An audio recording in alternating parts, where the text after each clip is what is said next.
উদ্দেশ্য নিয়ে তো আসি নাই আমি। সাইবা, আমি তোমাকে কত খুঁজছি, কোথায় কোথায় খুঁজি নাই আমি তোমাকে। আমি খুঁজতে বলেছিলাম তোমাকে?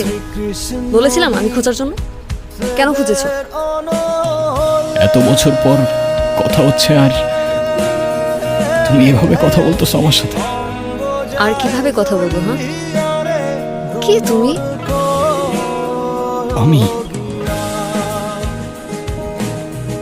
আমি কে? হ্যাঁ, কে তুমি? না, কেউ না, আমি। ঠিকই বলছো।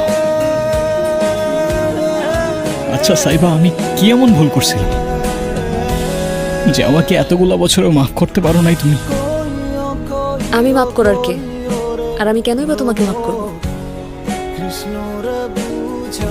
এত কিছু হওয়ার পর তো আমি আমার বাবাকে নিয়ে চলেই এসেছিলাম।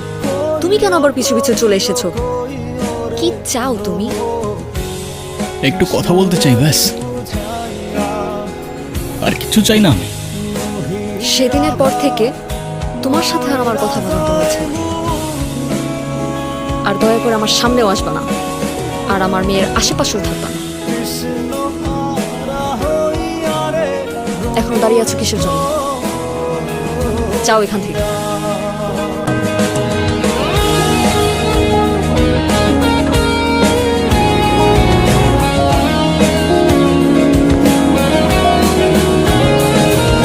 ভালোবাসা মানুষকে কাছে নিয়ে আসে, কিন্তু সেই ভালোবাসায় ঘৃণা চলে এলে এর থেকে বাজে ফিলিংস হয়তো এই দুনিয়াতে নেই। সেদিনের পর থেকে আমার জন্য ওর মনে শুধুমাত্র ঘৃণা রয়ে গেছে।